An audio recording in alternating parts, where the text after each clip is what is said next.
This episode of the Amateur Traveler Podcast is sponsored by Smart Travel, a new podcast from NerdWallet. You know, the one friend who always finds the best travel deals, picks the right cards, and somehow ends up in first class for the price of coach? Smart Travel is like that friend, but in podcast form. They cover all things travel finance, like how to use AI to plan a trip that doesn't optimize you into a 6-hour layover, how to survive and even save on holiday travel, even if you're booking late. Oh, I need that one. And standby and last minute travel plays that actually work without living at gate C23. And Smart Travel does that all with a little bit of humor and a lot of travel smarts. I am not the expert on these kind of questions, and one of the places I go to find my answers is NerdWallet.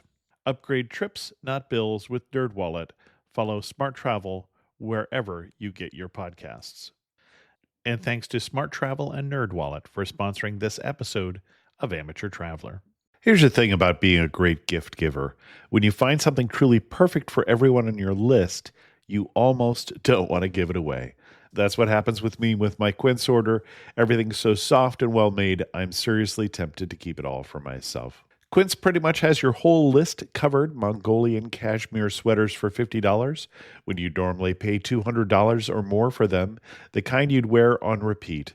Then there's the denim that goes with everything, silk tops and skirts for when you want to look put together, cashmere beanies and scarves and down jackets that actually keep you warm. By working directly with trusted factories that maintain high standards for both craftsmanship and ethical practices, and by cutting out the middlemen and markups, Quince is able to pass those savings straight to you. You've heard me talk about how much I love my Quince travel pants.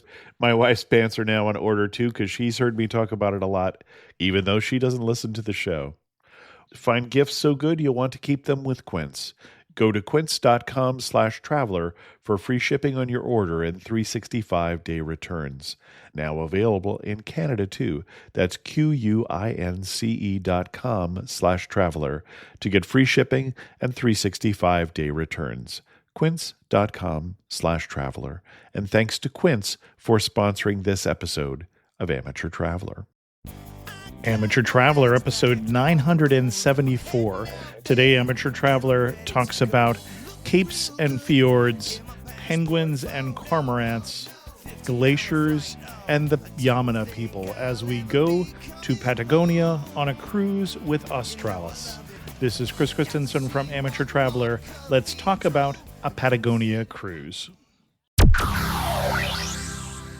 This is another solo show of Amateur Traveler, and I want to talk to you about a cruise that my wife and I just did, an adventure cruise on an expedition class ship in Patagonia. So the cruise was with Australis on the ship Ventus, and we did a 8-night cruise, 4 nights from Punta Arenas to Ushuaia, and then 4 nights from Ushuaia back to Punta Arenas. Punta Arenas is in Chile, and Ushuaia is in Argentina. Now, many of the people on the ship, I would say the vast majority of people were doing this as a one-way cruise, and so they were just doing a 4-night addition onto a larger South America itinerary. In fact, there was one man from China, Jin, who had been in Torres del Paine National Park and then was going from Punta Arenas and needed to get to Ushuaia for an Antarctica cruise and found this as a convenient way to get from one to the other, spending 4 days exploring the Patagonia region. And when I say Patagonia, we're talking about a region of southern South America in Chile and Argentina. Not well defined. It's not a particular political area that is the bottom of the continent. And specifically on this cruise, you're spending all your time below the continent of South America on a series of islands that are the lands further south, especially the island of Tierra del Fuego, the land of fire, which is quite a large island and a very irregularly shaped island with whole mountain ranges in it, like the Darwin mountain range, and lots and lots and lots of glaciers. So we're talking about a land with 600 different glaciers in it. And so that's the kind of experience that this cruise is about. Now, I had been through this region on a trip that I've talked about on the show before, on a large boat cruise where we sailed through the Beagle Passage, for instance, and saw Glacier Alley, where you see 5 major glaciers within the span of something like 12 miles. So one right after another. But this is a different kind of cruise because it is an expedition class ship, meaning that it has, in this case, only about 200 passengers max and less than half that on each way for us. About 84, I think it was, one way and 90 the other. And you're getting off the ship. And so you're not just seeing these glaciers, but you're getting into Zodiacs every day and doing experiences into the land of Patagonia. So you're doing hikes, you're going into Zodiacs and going up to glaciers in these little inlets. You're seeing penguins and cormorants and other wildlife. So even though we had been to this area before, we were interested in coming back and seeing it in a different way. So as I break down this episode, I want to talk to you about what we did first, and then I'm going to talk to you about the ship and the ship experience second. Because if you don't care about the itinerary, you really won't care about what the ship looks like. But before I get started, this was a comfortable ship, but an expedition class ship. So no casinos, no shows at night. It's more about the excursions and more about the lectures. You're learning things, you're interacting things. There's no internet, there's no TV in the rooms, there's no elevators. So it's an active cruise and a learning cruise, which is why I think it actually works very well for an amateur traveler audience. We flew down from San Jose down to Punta Arenas. We actually broke up the travel because my wife is a little tired of doing those night flights. She does not sleep well on planes, and she was coming with me on this trip. So we spent a night in Lima, Peru, and then went down to Punta Arenas, where we stayed in the Cabo del Hornes, the Cape Horn hotel down there, which is actually owned by Australis. And I should say before I get started, this tour was sponsored by Australis. So they paid for us to go down and stay in a hotel a night before and a night after and for this cruise. Obviously, all of the opinions expressed here will be my own. To board the cruise, you walk over, in our case, to the port and check in sometime between 1 and 5 p.m. A lot of people then went back out and explored the city. We had been to Punta Arenas before, so we didn't feel the need to do that. And it was also raining. This area of Patagonia, so you're now like, if you were in the southern end of Africa at Cape Horn, you'd be 1,000 miles further north than we are here in Punta Arenas and in Patagonia.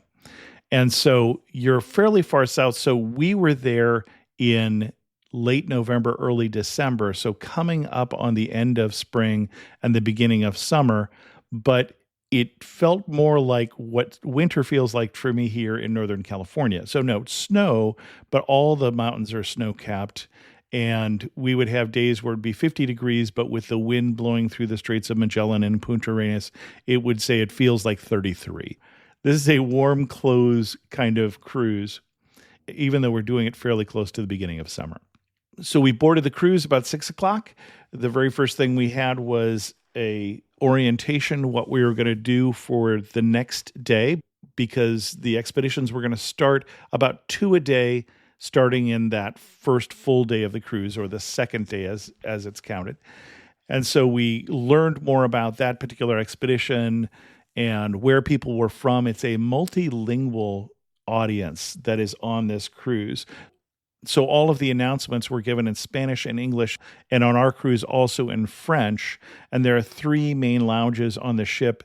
And so the largest lounge had those who spoke English, and then the second largest, those who spoke Spanish, and the third largest, those who spoke French. And so they were giving orientation presentations in 3 languages simultaneously in the 3 different places.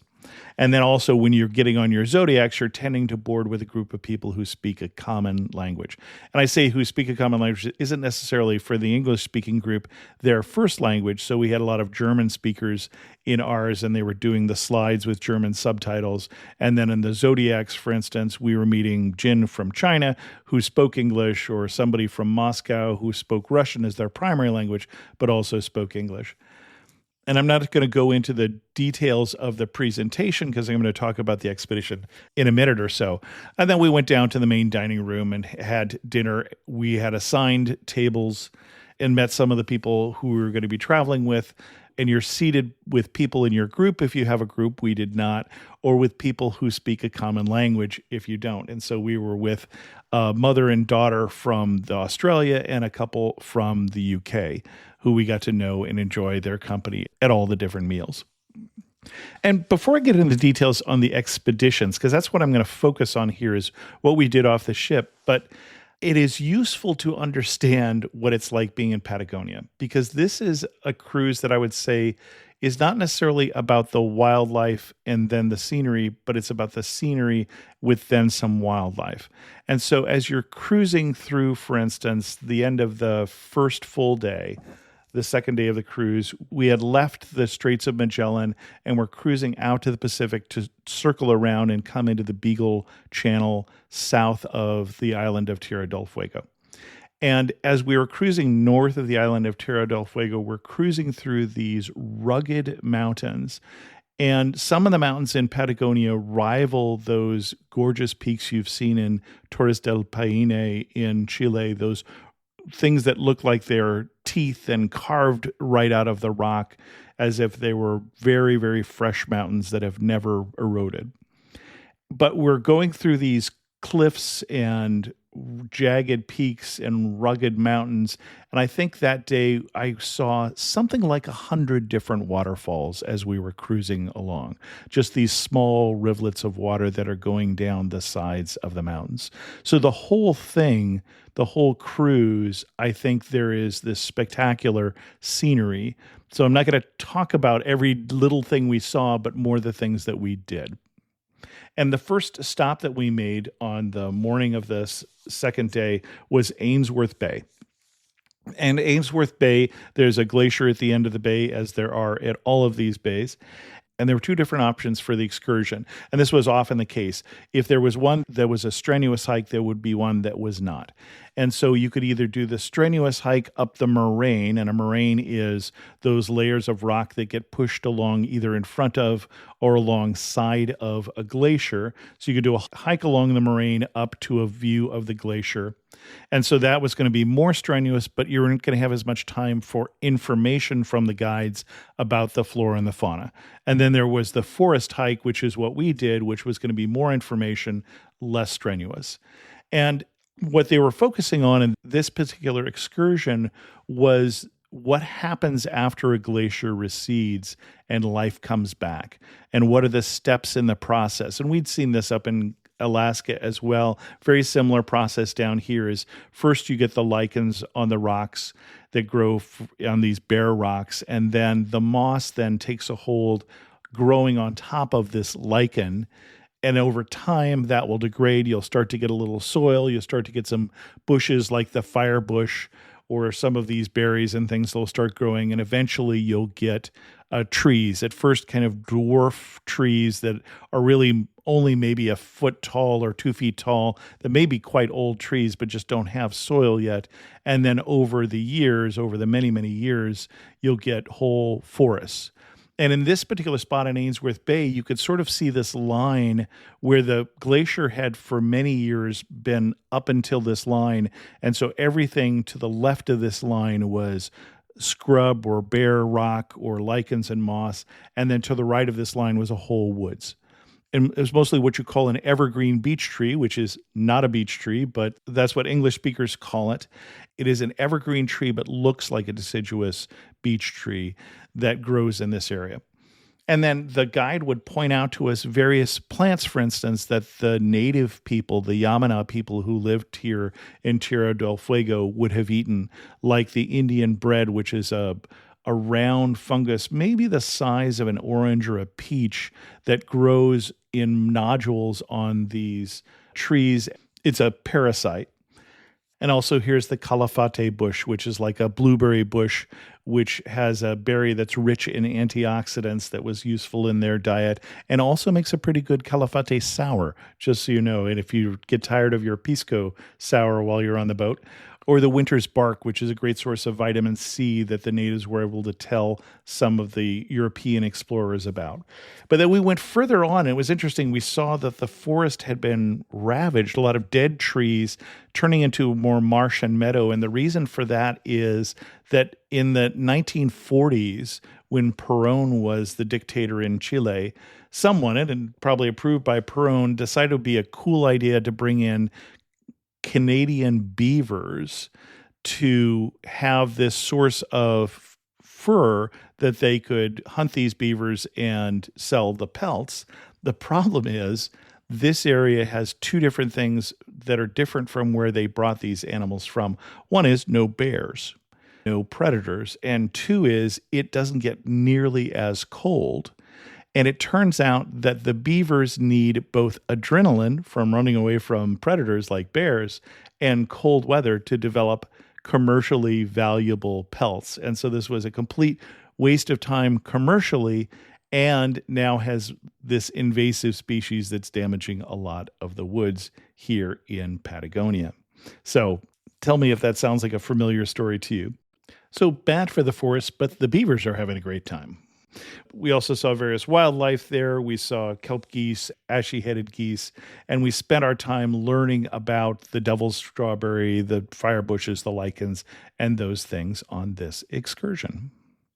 The second excursion that day after lunch was done in Zodiac only, so we did not land at this time, but we went out to Tucker's Islets to see penguins and cormorants.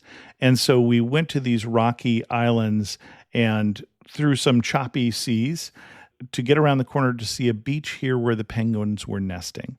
Not a huge colony of penguins compared to other ones we'll see both on this trip and that I've seen previously, but we were able to go maybe 12 feet away from the beach, staying off the island to not disturb their nesting, but watching these penguins go into the surf or digging their nests or just hanging out and being penguins, which is always cool. And then on the way to and from, we were going past cliffs where cormorants were nesting way up in the cliffs. I was able to get some great pictures of these cormorants have these blue eyes, and was able to zoom in with a zoom lens and get some of that. So more of a wildlife experience that day. And because we were doing this from the Zodiacs, not everybody on the boat fits in a Zodiac at the same time. So the people who were back on the boat, that was their opportunity to do an engine room tour if they were interested. So I did the penguins first and then did the engine room tour when we got back. And then that night, we went around the corner to the west of Tierra del Fuego, getting into the Pacific Ocean briefly in the middle of the night, which is not Pacific. It is rough down there. So we could feel the motion of the boat there for about an hour as we were exposed to the waves and the currents of the Pacific Ocean, and then back into the Beagle Channel, which is more protected. The Beagle Channel runs along the southern coast of Tierra del Fuego as a way to skip going all the way around the Cape Horn to get from the Atlantic to the Pacific or vice versa. And that's the end of day 2. And before I get too far, two things to mention. One is, if you're interested in seeing some of my photos of penguins, for instance, all of my photos for all of my travels are on the amateurtraveler.com website. If you go up to travel photos, it's then organized by continent and then by country. All of this would be under the country of Chile, because this trip is almost entirely Chile except for Ushuaia, Argentina. So all of the places we stopped, all of the excursions were in Chile, but Ushuaia is in Argentina, which is the port that we were sailing to and then from. And then the second thing is, talking about excursions, all of the excursions I mentioned are done via Zodiacs. And so you do have to have some mobility, as I mentioned. And then the way you get into the Zodiac, you're getting off the back of the boat into the Zodiac, and they have the 3-step Chilean cha-cha-cha where you step one step on the boat, one step on the rubber of the Zodiac, one on the box, get in, sit down, slide back. And they're very consistent with that. And in calm waters, it really doesn't matter that much, but sometimes you're getting in and the boat is moving around a bit. So they really drill that into you. You hand your stuff ahead of time, they hand it to you afterwards. And then getting off the boat is similarly. Sometimes we'd be getting off the boat and they actually would have brought a ramp, like in this first trip that we did, or sometimes we'd be getting off once at a dock in the whole trip. And then a couple times we're more feet wet, where you're going up to the rock or the beach and you're sitting on the edge of the Zodiac, flipping your feet over and then getting out. But that is how all of that works. Day 3 of this trip is Glacier Day. And so on this direction, you first stop at Pia Glacier. And Pia Glacier is one of the many glaciers on the southern end here of Tierra del Fuego. It happens to be one of 3 excursions that are in common between the westward and the eastward journey here. So we stopped at Pia twice. And so when you come to Pia Glacier, this is also the only time during the trip that you see the sister ship of the ship we were on. We were on the Ventus, which means wind, and there's also the Stella, which means stars, and they're nearly identical ships. And the people on the Stella had gotten there before because they do Pia Glacier in the morning. We were doing it in the afternoon. And this is a fantastic glacier to get close to. So the scale of this glacier, if you look at the face of it coming into the water, because it's a tidewater glacier, meaning that the glacier ends at the water, it is about 1 kilometer wide, or 0.6 of a mile, and about 100 meters tall, or about 300 feet tall. So significant. It's also a very active glacier. Tidewater glaciers tend to melt faster because they're getting in contact with the water here. There's another glacier just to the right of it, which is Sinus Glacier, which you can hardly see at all because it's buried beneath a moraine of rock that it has pushed down the valley. That's a valley glacier. There are also hanging glaciers, which are glaciers which are terminating way up a mountainside and then dropping down the mountain into the sea. With Pia Glacier, we got in the Zodiacs again, and there were 3 options for us. There was the lookout walk, which is what we did, where you hike up the hill and get a lookout of the glacier. There was another hike, which was even further, and that was the boulders walk, which included some scrambling, some hands over feet, making your way to a higher lookout. And then there was the more sedate coastal walk, where you get off onto this bare rock and just walk along this rock to get closer to the glacier to get some great views. We did the lookout one, which is a little more strenuous than the one we had done the day before, but there were nice ropes and such in place. You're walking on bare rock, and it looks like it should be slick because I think there had been rain, so the rock was wet most everywhere. This is Patagonia, and there's a fair amount of rain and snow in the area. But because the rock had been ground by the glacier, it actually had a rough texture to it, so it wasn't that hard to get footing. But it was interesting because this is a place where the week before they'd had somebody actually do what they were told not to do and step in the wrong spot, fall and break a leg. And that was actually someone on the least strenuous path, but they had stepped off the rock and onto the moss, probably thinking they would get a better footing. And in fact, that's the opposite. It's very slick if you step on the moss. So they will drill that into you to step on the rock and use the ropes if you need to as you're going up to the lookout or to the summit. And I was commenting that how helpful these ropes were, and I really appreciated whoever was maintaining this trail. And our guide said, well, that's us. That's Australis. Australis maintains the trails on all the different places that we went to. And they are the only ship in many cases that is allowed to go to these places, or that can sell you a ticket to these places, which are in national parks. And I'm surprised there are not more ships that are doing this route, because it is a pretty amazing route as you're standing here in front of a glacier, for instance, at Pia Glacier. But there aren't. Here's my holiday pattern. Tell myself I'll be thoughtful, panic at the last minute, and buy a gift card. This year, skip the panic and give an aura frame. Why is it so hard to find a personal gift for the people you're closest to? What can be more personal than a smart frame that has pictures of what's important to someone, whether it be pictures of their puppy or pictures of their grandkids or pictures of the wonderful trip you took together? With an Aura smart frame, you can personalize your gift, add a message before it arrives, and you can share photos and videos effortlessly straight from your phone all year long. You can't wrap togetherness, but you can frame it. Call for a limited time. Save on the perfect gift by visiting auraframes.com to get $35 off Aura's best-selling Carver matte frames, named #1 by Wirecutter, by using promo code TRAVELER at checkout. That's auraframes.com, promo code TRAVELER. This deal is exclusive to listeners, and frames sell out fast, so order yours now to get it in time for the holidays. Support the show by mentioning us at checkout. Terms and conditions apply, and thanks to Aura Frames for sponsoring this episode of Amateur Traveler. When the holidays start to feel a bit repetitive, reach for a Sprite Winter Spiced Cranberry and put your twist on tradition. A bold cranberry and winter spice flavor fusion, Sprite Winter Spiced Cranberry is a refreshing way to shake things up this sipping season, and only for a limited time. Sprite, obey your thirst. The day we were there, this first time at Pia Glacier, there were all sorts of cracks and things like that echoing throughout the valley here that we were in. But we didn't see any ice calving, coming off and falling into the ocean. But clearly the glacier was in motion and things were happening. Every few minutes, our guide would be talking to us about glaciation and would pause because we'd all hear this big crack and we'd turn around to see if anything was falling off. But on this trip, there was not that we could see. But a beautiful glacier, great trip. And then one of the highlights for this Punta Arenas to Ushuaia trip was that evening we sailed past Glacier Alley. And these are the ones I talked about, the 5 glaciers within roughly 12 miles.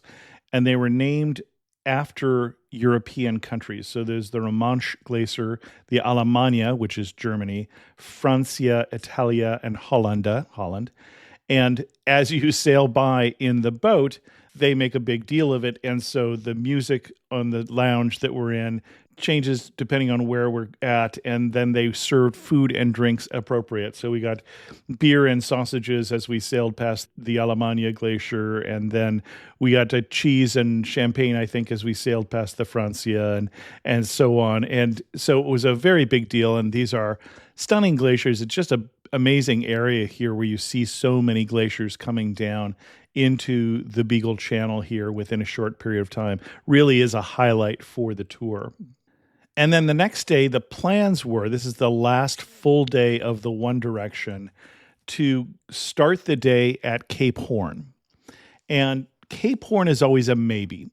And I had sailed past Cape Horn by this point one time on that old Holland America large ship tour. We would not have been able to land with a big ship like that. There were no Zodiacs or things like that in excursions on that ship. But we had rough seas when we were off Cape Horn. And Cape Horn is an island that is the southernmost of these islands here down in Patagonia. And so it is about a 50-50 chance whether the weather will be good enough for you to land at Cape Horn, because you're open to the Southern Ocean at this point. And so there can be a lot of wind and waves down here. And sure enough, we got up, we got dressed. And when you're dressing for excursions here, I should mention that, we were always wearing pants, either jeans or travel pants, and then waterproof pants over that. Occasionally, when it seemed like it would be particularly cold, we wore long underwear underneath the pants. And then we had a shirt on, and then a sweatshirt layer, and then a waterproof layer. So we had both waterproof jacket and waterproof pants on. And one of the reasons you're wearing layers is it depends on the trip.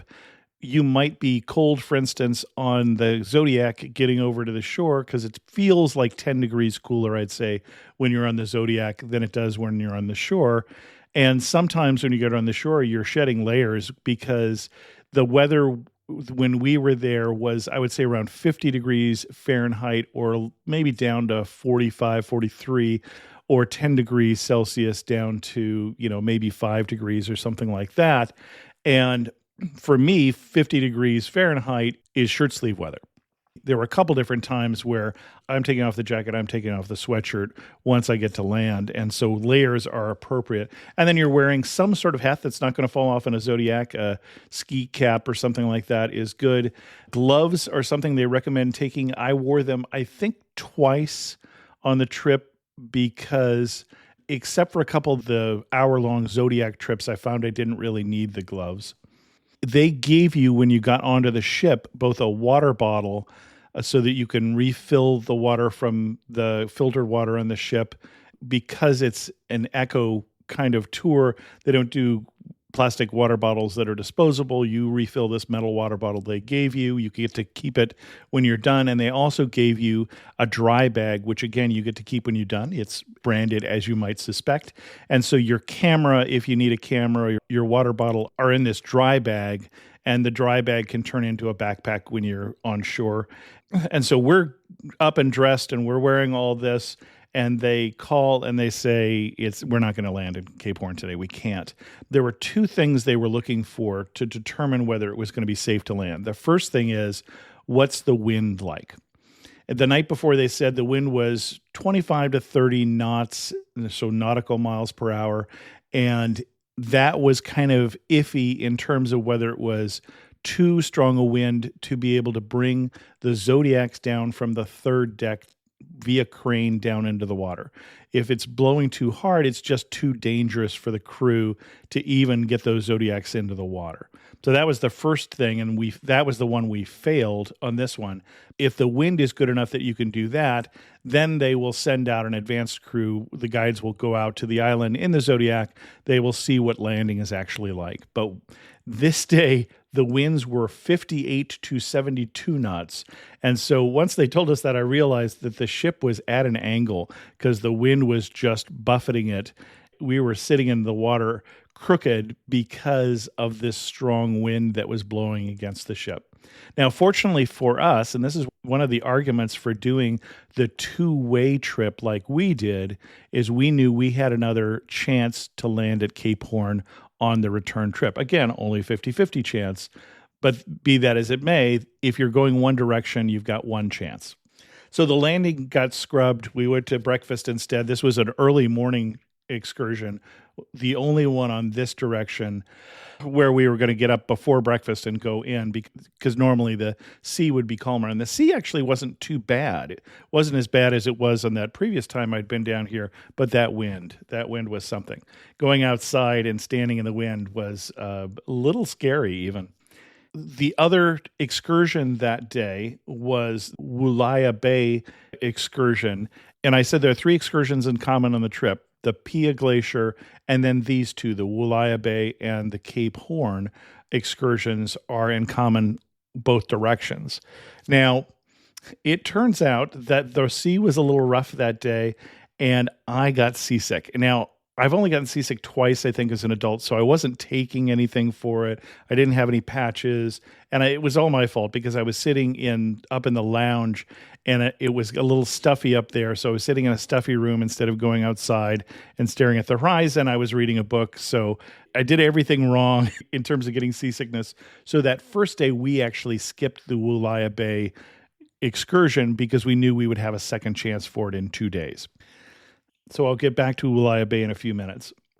Then the next day is the arrival at Ushuaia, and the winds were actually still pretty stiff that night coming through the Beagle Channel. They were too much wind for us, I think, to bring the pilot on board to get into the port of Ushuaia. So we actually spent the night cruising up and down the Beagle Channel, and then in the morning, the pilot was able to come on board, and we docked in Ushuaia. If you are doing just the one-way trip, that's it. That's the one-way trip. You got on in Punta Arenas, and now you get off and do whatever you want to in Ushuaia. And Ushuaia is both the southernmost city in the world, with the definition of UN being how big you have to be a city. So Chile has a town, Port Williams, which is across the way further south than Ushuaia, but it's not big enough to be considered a city. Although the Chileans consider it a city because it is the main part of that province, and therefore it's a city under Chilean law. But anyway, it's southernmost city in the world. There are national parks in the area, which we had been to before, so we didn't feel the need to tour them. We've done a whole show on Ushuaia in terms of going to some of the museums and such there. So you can get off and do that experiences, or as we said, at least one group was going from here to Antarctica because a lot of the Antarctic cruises leave from Ushuaia. As someone who's doing the return trip also, we could get on and off the ship as we desired. If we wanted to eat lunch on the ship, we just had to tell them ahead of time. We did not. We went off and explored Ushuaia, had lunch at one of the cafes in the city, explored some of the art markets as you go out from the port. On the left-hand side, there's a lovely little art district there, not too far from the port, and went and did a little shopping and things like that in Ushuaia, and then came back and started writing some blog posts and such because this is a working trip for me. And then at, again, about 6 o'clock, the ship starts filling up with a whole new set of passengers. There was one other couple that, like us, was doing the return trip. They were Chilean, and so they were Spanish-speaking, so we didn't do a lot of conversation with them. But most of the people then was a whole new group of people at this point. The next day, so this would be day 6 for us, or day 2 for the people who just got on, we went back to Cape Horn and Ushuaia Bay. And you're supposed to do it in the same order we did it the first time, which is Cape Horn early in the morning. But they called an audible because the winds were too high in the morning, and they could see that they were going to be the night before. And so they told us, we're going to switch the order. We're going to do Ushuaia Bay first, and that's going to give us the best shot at stopping at Cape Horn. And Ushuaia Bay was a beautiful spot. So this is a spot that was very important for the Yamana people. The Yamana people were some of the 5 indigenous tribes that were down in Patagonia, and particularly the ones that were down here in Tierra del Fuego. They were a Stone Age people in the sense that they did not have metal tools. They wore no clothing, which is something that the explorers noted about these people. They lived predominantly in their canoes, and they would build a canoe for the season. They would travel with fire, actually in a fire container in their canoe. They covered themselves with seal fat for protection from the weather, and so they were more waterproof. And this particular island here where Ushuaia Bay is one of the places where they had big enough trees that they could chop down a tree for this year's canoe. So very important to the Yamana people. The Yamana people did not fare so well as the Europeans came in. Disease, of course, which was inevitable. And then also later on, were not treated that well. At some point, were hunted by the Europeans as the Europeans tried to take over this region. And that was true with some of the other indigenous groups there as well. And we heard a presentation about the Yamana people and the other native groups in the area from the guides. Every evening you'd have a presentation, and it might be about glaciation or penguins or the native people or the explorers. There was a movie about Shackleton. Those sort of things are the kind of entertainment you do in the evening on the ship. So again, good if you're someone who likes to learn things. And they were often done with some humor. So when we were learning about penguins, we learned that there are no penguins in the northern hemisphere and no polar bears in the southern hemisphere. And our guide claimed that the polar bears ate all the penguins in the northern hemisphere, and in the southern hemisphere, apparently the penguins ate all the polar bears. I'm not sure that's true. There were, again, 3 different excursions at Ushuaia Bay. One was the simple excursion that went fairly low in the shore, didn't climb up the mountains at all.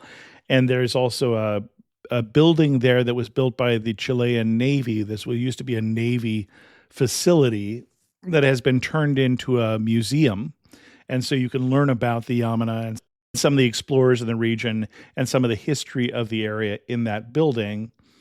And then there's a low lookout that you could go on that excursion. We did the medium range excursion again, which was the lookout excursion. And then there was a higher one, which they called Summit, although it didn't actually go to the summit, but it was more strenuous. So we tended to take that middle one. And this one was a more strenuous hike than the one we'd done at Pia, but it was just a gorgeous view when you got to the top.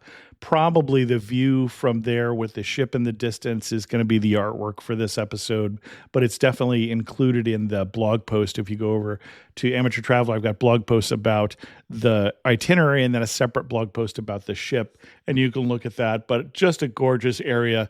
Again, wherever you look in Patagonia, there are probably a snowtop mountain in the background, even though we were coming into summer. Along the way, our guide would point out things, again, like we had at Ainsworth Bay, and the kind of flora and fauna you would see, what the Yamana people would have eaten. They also had a recreation of a teepee-looking like set of sticks that would have been a Yamana structure, a shelter that they would build periodically. They were saying it would be different from the real one because the real one would be lower set, because if they came back to this area, for instance, while they were trying to chop down their trees for the canoes year after year, then they ate a lot of shellfish, and they would actually form a wall of shellfish shells around this shelter, so it would get lower and lower, and that would provide a windbreak for them. Somebody on the trip quipped that that's why they call it a shelter. I don't think that's true, but I did like the joke. And then we saw again the Indian bread that they ate and some of the other plants that were edible that the Yamana people would eat. In the museum, they had a replica of a Yamana canoe, and it's a little scary because the thing does not look waterproof. It looks like you'd be sitting in water much of the time. And so I hope that seal fat would really help you stay waterproof, but it just feels like you'd be very, very cold. It's interesting when the people try to, quote unquote, civilize the Yamana, they gave them clothes, and that actually led in part to a lot of people dying of pneumonia because the clothes would get wet and would stay wet. And I think that probably I would guess also that the germs for pneumonia came in with the explorers and the colonizers as well. So that did not work out well, even for the people who were not trying to harm the Yamana. And then that evening, it was about 5 o'clock at night, we made for our second try at Cape Horn. And the reason you could do it at 5 o'clock at night is that we were fairly close to the solstice. We had very long days on this trip because you're so far south that I don't really remember seeing the sun go down on this trip ever, maybe. I think I was in bed often before the sun was down. And so the second time, because we had changed the schedule, we were able to land. The winds were low enough, and they bring you into Cape Horn. They actually take your two bartenders, and they get in dry suits and come in as well. So we had 3 different guides who were helping people get it on and off of the Zodiacs, and then the 2 bartenders in their dry suits steadying the back of the Zodiac in this beach. And then you hike up a set of stairs because the facilities at Cape Horn are kind of up a cliff. And so they built in stairs up there, and you can hike over to the edge of the Americas here to this albatross memorial that is dedicated to the people and the ships that were lost here around the Cape. And so we first hike up to the Albatross Memorial and take pictures here of being at the end of the world, one of the southernmost places in the world that is not Antarctica. And you hike over to the lighthouse there, and there's a family of 4 that lives in the lighthouse right now that are there with the Chilean Navy, and you can buy some of the artwork from the kids. It's on display there, and they'll sell you that, so bring your credit card, which seems weird. And there's a little small chapel there as well. We took our pictures there, and the biggest thing I think about Cape Horn is it's just so hard to get to that it feels like an accomplishment that you're there. The next day was day 7, and this was the first of 2 glacier days on the way back. So the itinerary is different one way versus the other. One of the things that's different is you actually sail past Glacier Alley early in the morning. You could maybe go out and see something, but they don't really mention it at all. And then we started the day back at Pia Glacier. The interesting thing is we had just been at Pia Glacier, I think it's 4 days previous, and it was a very different experience because you never see the same glacier twice. And the day we were there, the glacier was much more active than any glacier I've ever seen. It was just calving constantly with great big chunks falling off. So these big crack, and you'd look over and you'd see some huge chunk of ice, and it was probably even much bigger than you thought. Because again, it's about 100 meters up, 300 feet, and then you'd see maybe a fourth of it fall off. And so we're talking about something that is a great big hunk of ice falling into the water there. And you're still a little ways from the glacier here because you have to, for safety reasons, you don't just walk up and put your hand on a glacier wall because that would be very unsafe. And so you'd see the waves come towards you from when this big ice would fall in, and the water there in the bay was just covered with small icebergs and small pieces of ice that we were navigating with the Zodiacs. We just did the beach walk this time on Pia Glacier rather than hike up again to the lookout, but it really put on a show for us that day. Just amazing. We have some video of things calving and falling into the ocean. And then that afternoon, we did a second glacier visit, but this is a very different one. This one in the Zodiacs. There was no place to land. This was a glacier called Porter Glacier that took up the whole valley it was in. It's just one valley over from Pia Glacier. And it's interesting, in this particular Zodiac ride, it was very calm, and then we turned the corner to go up the valley with Porter Glacier, and it became much more choppy as there was wind just kind of whipping down the canyon of this glacier. This was probably the coldest I was on the whole trip. This is one of the times I needed those gloves and was glad for the different layers. Again, feels cooler when you're in the longer Zodiac trips, but Porter Glacier was just beautiful. These points of ice, and you can see the blue ice from the glacier. You can also make out multiple moraines. Again, if you have two glaciers up a valley and they join, along the sides of the glacier, you have the rock that they're pushing down and scrubbing off of the canyon walls. And so when they join, the lateral moraine, which is the rock along the side of one glacier, and the lateral moraine on the other, join to form a medial moraine, a line of rock in the middle of the glacier. And you can look at Porter Glacier and look up the hill and see that this is multiple glaciers that have joined. In glaciation, there's all sorts of definitions, like the accumulation zone, where the snow is falling that is forming the glacier, and how far down does that get. And if two glaciers share an accumulation zone, they're one glacier. And so it might be that it's one glacier that flows around a mountain peak. It's interesting that there are an increasing number of glaciers in Patagonia, but this is not a good thing. It's not because there is more ice, it's because bigger glaciers are melting and they're separating into multiple different glaciers. So if you ever hear somebody argue against global warming because the number of glaciers is increasing, it is true the number of glaciers is increasing. It's not true that the amount of ice is increasing. So it's something important to know. Oh, Hilton stay, your beds are soft and cozy.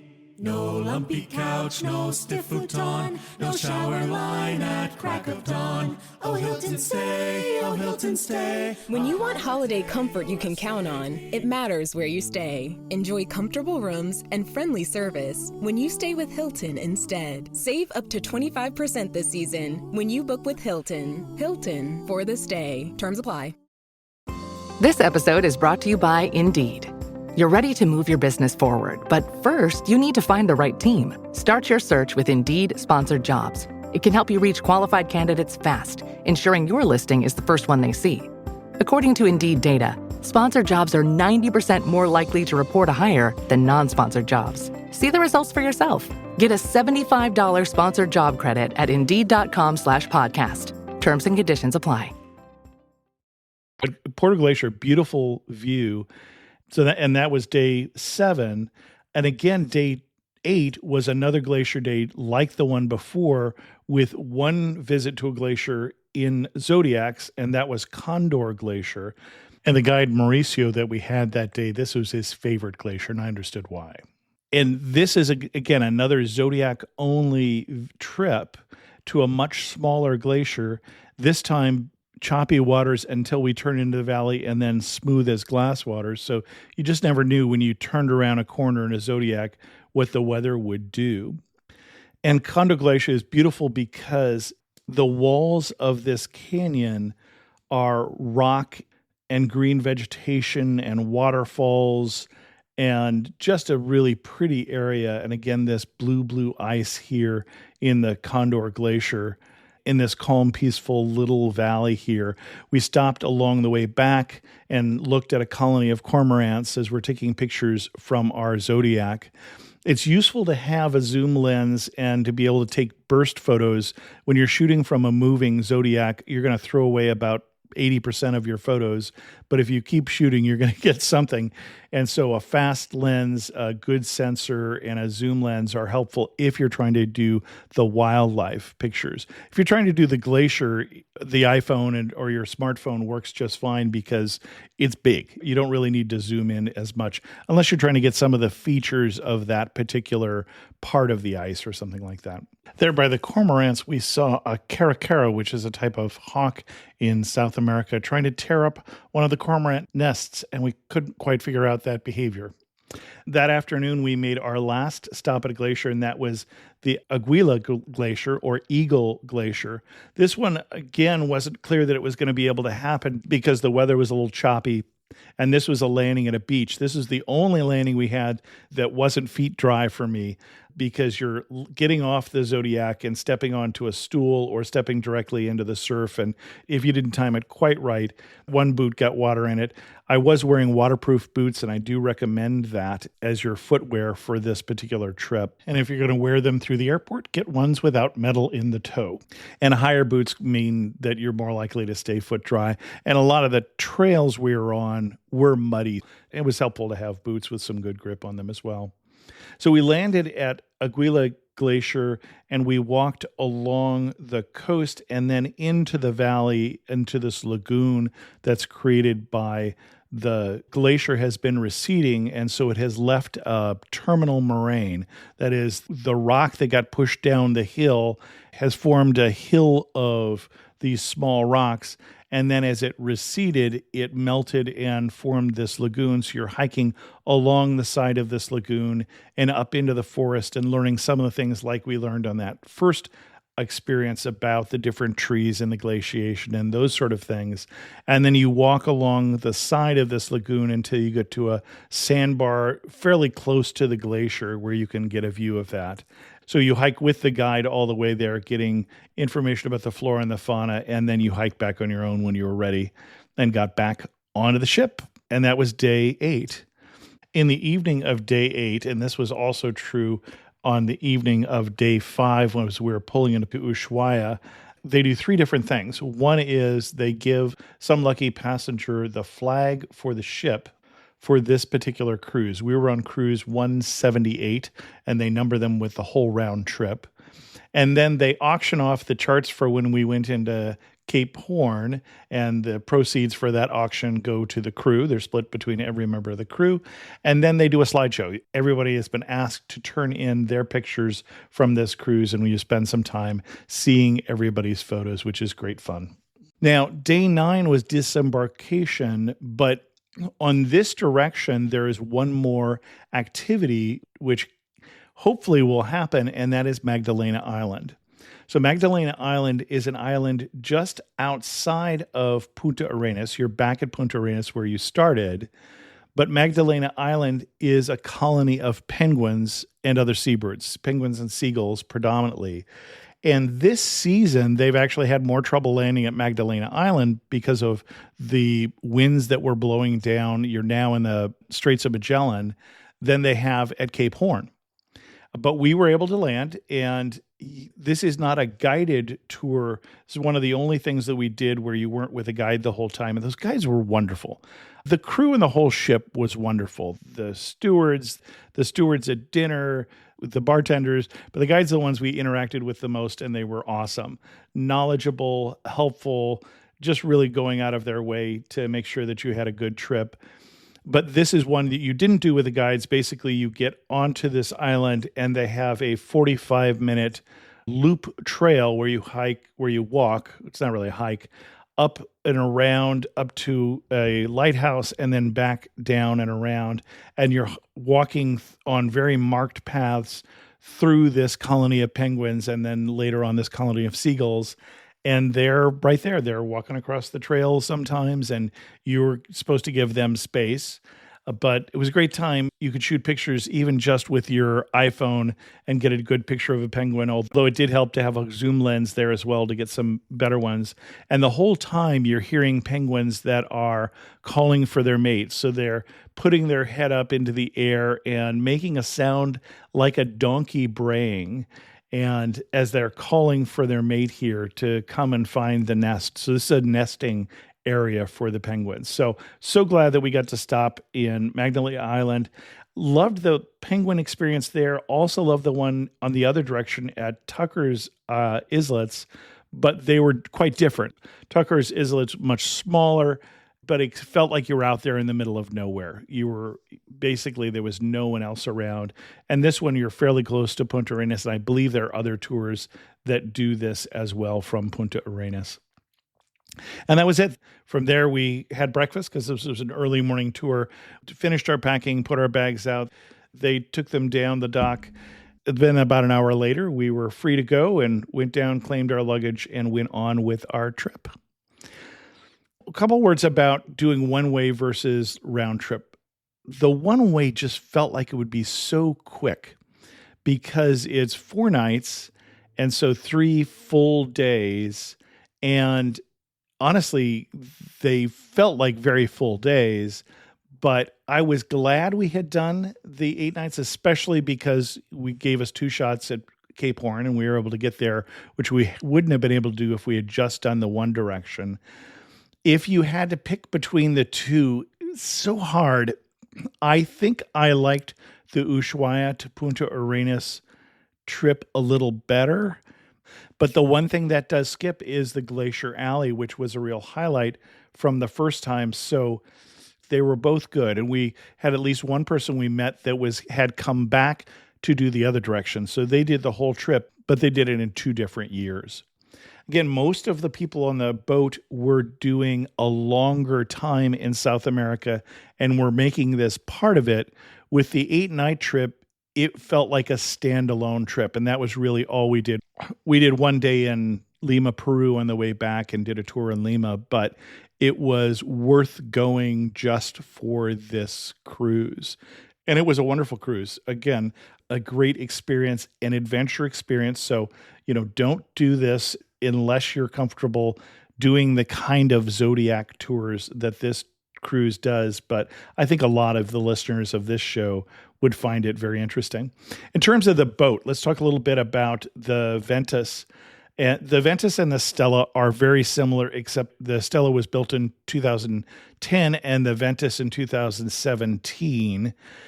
And the Ventus has round portholes in the dining room. And that means that in theory, you could take this boat to Antarctica, where the other one you wouldn't be allowed to, because for the Southern Ocean, you can't have the big picture windows like the Stella has. It is a 5-deck ship, and again, no elevators. There are 3 lounges, as I mentioned, and they're using all 3, for instance, for those multilingual talks. In the top lounge is the Darwin Lounge, and that's the largest. And that is also where the bar is. It's an open bar. It opens at 10 o'clock in the morning and closes at midnight. And the only times that it's closed are during the meals, and during lunch and dinner, there is wine served with the meals, both a red and a white. Almost all Chilean wines. We found some that we didn't know that we quite enjoyed. I think the Malbec was Argentinian, but everything else was Chilean. And I think they have a list on the website, either that or on the intranet. So I said there is no internet on this ship. There's also no cell phone service except when you're within view of the 2 ports. You're bringing your own entertainment, or you're talking to the fellow passengers as your entertainment. But there is an intranet, meaning that there is a website that you can go to that will tell you about the ship and about the planned itinerary. It wouldn't include the changes that when they call an audible, for instance, like when they've moved things around a bit. But that information is available on the intranet on the ship. And it might have been that the wines were listed there. So you have the Darwin Lounge at the top, where we did all of our presentations. They would also bring in light snacks for the evening presentation because dinners were usually 8 o'clock and the presentations were before that. Then you have the Sky Lounge on deck 4. Darwin Lounge is in the bow in the front, and the Sky Lounge is in the stern in the back. We often started our excursions in the Sky Lounge because then you would just go out the back door, down the outside stairs to get into the Zodiacs, which were in the first deck of the ship. And the Sky Lounge had coffee service from early morning before breakfast until about 6 o'clock at night. And they have a pastry chef on this boat. And I wish I was more hungry because I loved the pastries and the cookies and the sandwiches. Well, I didn't even try the sandwiches that were in the Sky Lounge, but I wasn't hungry enough to have that much of them. And then the Imani Lounge is on the third deck again in the bow in the front of the ship. And that is a smaller lounge that's really more of a quiet lounge because there's no bar, no coffee lounge. So that's a good place to go read your book, for instance. On the second deck is reception. That's where you come in and out through at ports. And in the reception area is where you would contact the crew if you managed to demagnetize your cabin key, which we did a couple times. Or there's also a library of books, especially about Patagonia in multiple languages there in the reception area. In the hallways, fairly plain, but they have rails as you'd expect so you could hang on to if the seas got a little rough. There are outside viewing areas behind the Darwin Lounge on that deck 5, the rest of the deck 5, and then up above the Darwin Lounge, there are outside areas that you can sightsee from, as well as behind the Sky Lounge on deck 4. So when we pulled up, for instance, to Cape Horn the first time and weren't able to land, we went outside to take pictures of it, even though the winds were very strong. The cabins were lovely. They're not fancy by any means. There's a mirror, 2 beds possibly pushed together, a nightstand, a thin desk with some drawers that we kept things in, a chair, a stool, 2 small closets, one where we could hang things up. That's where you'd find your life jacket. And you're going to take your life jacket with you every time you are on the Zodiac. And then also anytime you're getting off the Zodiac, you're going to leave on a pegboard a clip from your life jacket that has your cabin number so they can tell who got off the ship and who got back onto the ship. There's a great big tall picture window, the entire height of the cabin, probably 4 feet wide, 6-7 feet tall in the cabin. So when you're in your cabins, you've got a great view of things. There's no outside balconies. The weather is not really such for lounging outside on a balcony. There are a few cabins that are another 3 to 4 feet wider that are more deluxe cabins. We did not have one of those. They looked fine. They looked lovely. The bathroom is what you'd expect in a ship. It's got a marine toilet, a shower, a sink. And then actually one of the things that was quite helpful were heated towel bars because we did a fair amount of washing out of things or drying off of things, and the heated towel bars really helped with that a lot. Again, you'll find your water bottles in the room, and in the hallways are where you can get filtered water. The plugs in the room are the European type C's or a grounded type F plugs, those round plugs instead of the flat plugs like we have in the US. So your standard US plugs will not plug in. And then if you do get them plugged in with a plug-in adapter, make sure that your device can handle 220 volts because it's as if you were in Europe. And so if you don't have a device that do 220 volts, there is, I believe, a low voltage plug in the bathroom, but in general, you're going to need a travel voltage converter. More information about all of that in the blog post. So on the ship, all of the announcements, as I said, in multiple languages.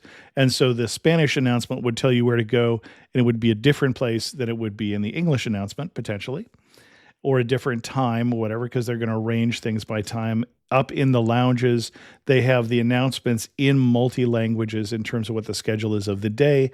And then there's also interactive maps of where you are in Patagonia and what you're looking at right now. I mentioned the bar was in the Darwin area, and an open bar. Alcohol is included, alcohol, soda, beer, all of that is included in the price of the cruise. And in that Darwin bar up there on the top, they're the two bartenders I said are most of the day. And then there's also just two coolers in the back, one with soda, one with beer, as well as a water dispenser, as well as a coffee, tea, latte, hot chocolate vendor. When you get off the Zodiac Speedo hot chocolate, on some of those long Zodiac trips, there'll be somebody there with the hot chocolate with the optional whiskey that you can add in, which is something that we appreciated more after we tried it. Behind the Darwin Lounge is a gift shop, and the gift shop is where you can get your fluffy little penguins like we brought home, your sweatshirts for Australis, but also it's where you can pick up the things you forgot to bring, like a warm hat or gloves or something like that. They did both a bridge tour as well as an engine room tour. And again, they did those when they were doing a stay on the Zodiac excursion, so they couldn't get everybody on the Zodiacs all at one time. And so they would alternate where the people who weren't doing the Zodiac tour were doing the bridge tour at the same time. All the meals were eaten in the Patagonia dining room, which was on the first deck in the stern. The food I thought was wonderful. The service was good, but the food, you had a menu during the meals. You would pick the meal ahead of time for lunch and dinner. You would order, and there were 3 entrees and then 3 salads always available. Same 3 salads. A Caesar salad, the signature Australis salad, which was a walnut, goat cheese, apple, really good, garden salad. So those salads were always available. We tended to eat salads at lunch just because the portions weren't huge, but once you have the starter and the soup and the main and the dessert, we started ordering less food than they were offering. And then usually with the lunch and the dinner, and the menus were similar between the two, there would be 1 fish entree, 1 meat entree, and 1 vegetarian. Those were all wonderful, well presented. I think my favorite was probably the pork tenderloin with cranberry sauce because we were there over Thanksgiving, and that was probably the closest I got to a Thanksgiving meal this year. At breakfast, it's a breakfast buffet, and so there's fresh fruit and pastries and eggs and cereals and juice and sausages and pastries and coffee and tea and all of that available at breakfast time. Again, the way there, we were sitting with some people from Australia and from the UK. On the way back, they must have said that you shouldn't seat Chris with anybody else because we had a table by ourselves. But I think that was also because a lot of the English speakers on the return trip were in a larger group that was doing this as part of a larger itinerary. They were with OAT, Overseas Adventure Travel, and doing this as part of a longer trip. If you're doing a round trip as we did, the menu on the return trip will be the same as the menu on the trip going. And so keep track of what your favorites are and you can order them again. So just kind of wrapping this up, things to know, practical tips. One is embrace the disconnection. You're not going to be able to contact people unless you're in port. Pack layers. You definitely need that waterproof layer. Use the filtered water stations. Make sure you break in your hiking boots before you come. Bring binoculars. We couldn't find our binoculars, and there were times we definitely wish we'd had them, especially when you're trying to look at the cormorants up at the top of the cliff. And really, other than budgeting for tips and the gift shop, there aren't additional charges you're going to have on this cruise. You don't pay for any of the excursions. You're not paying for the drinks. There's no second restaurant you can eat at or whatever. So you're going to know how much you're going to pay for this cruise before you go, which is not something that I appreciate. And the cruise, honestly, I think is a very reasonable price. The 2 halves, independently, if you buy them directly from Australis, are $1,695 per person as I look at that today. And then if you do round trip, obviously double that. So if you are somebody who is curious, mobile, love being out in nature, want to explore, I think this could be a cruise for you. I thought it was wonderful. So the cruise, again, was with the company Australis. They are a Chilean company. Their boats are made in Chile. Almost all the crew members are Chilean, although especially the guides, very comfortable in English and in other languages as well. And that was my trip with Australis. Again, thanks to Australis for this opportunity. It was a wonderful opportunity. And my wife, Joan, picked this one of all the trips she could have come on with me this year. and I think she picked well for her. I think this is the trip I did that she would enjoy the most. Wrap-up questions. You're standing in the prettiest spot. Where are you standing? What are you looking at? I'm not sure I'm standing. I might be sitting in a Zodiac, but Condor Glacier, not just the Condor Glacier, but the area around that particular fjord had just these spectacular peaks, and just thought it was an amazing, pretty area. All of the glaciers were, but that one particularly stands out to me. One thing that makes me laugh and say only in Patagonia. The guides made me laugh when we went to Magdalena Island, because in that particular place, we did not take off our life jackets and just leave them in a pile on the beach, which is what we usually did. And the guide who was doing the briefing said, just keep your life jackets and wear them, because that way we'll be able to distinguish you from the penguins, because some of you walk like penguins, which made me laugh. And if I had to summarize this whole trip in 3 words, it would be glaciers and penguins and, I want 4 words, Cape Horn. So I'll just say Cape, because those were really some of the highlights of the trip for me. Jason, Disney asked me to do this podcast thing. I need some advice. You've got to have banger guests. Walker and Leah. Daniel Deemer. Tim Simons. Adam Copeland. You're the one asking the questions. How? Why? And they better answer. I don't know anything. Epic. This season is just a Quest. I'm Arian Samhadri. Welcome to the Percy Jackson and the Olympians official podcast. Available wherever you get your podcasts. And watch season 2 of Percy Jackson streaming now on Disney Plus and Hulu. Learn more at disneyplus.com/whatson. All right, listen up, nacho chips. Quiet down, crispy potatoes. This is the moment Velveeta's been preparing you for, and you're not about to crack under pressure. Today's the day to go all in on the drip. Velveeta's Heat and Eat Queso is the MVP of any game day spread, so stick by them, and you'll be golden. Now get out there and make delicious history. No tailgate party is complete without Velveeta. A special thanks to the patrons of the show who help support Amateur Traveler financially. If you're interested in learning more about becoming a patron of the show, we're going to do a Patreon Zoom call this Saturday. You can learn more by going to patreon.com/amateurtraveler. I would like to remind you of the Countdown to 1,000 survey. If this is not the first time you listen to Amateur Traveler, but you've been listening for a while, please go and give me your feedback at amateurtraveler.com/1000. That's the numbers. And tell me what you like about the show, what you don't like about the show, what you'd like to see changed through that survey. Also, as we finish up the year here, I'm going to be working on my media kit. If you've gone someplace because of the Amateur Traveler, please let me know. That's the kind of thing I put in my media kit at the end of the year. And this episode is already over an hour long, so we're going to wind it down here. Again, still spaces on the trip in 2026 to Uzbekistan and Turkmenistan. Go to amateurtraveler.com/trips to learn more, or just drop me an email. And with that, we're going to end this episode of Amateur Traveler. If you have any questions, send me an email to chris2x@gmail.com, or better yet, leave a comment on this episode at amateurtraveler.com. And thanks so much for listening. I got to see one more cathedral. I got to sit in one more cafe. I know that I should be heading home, but maybe not today.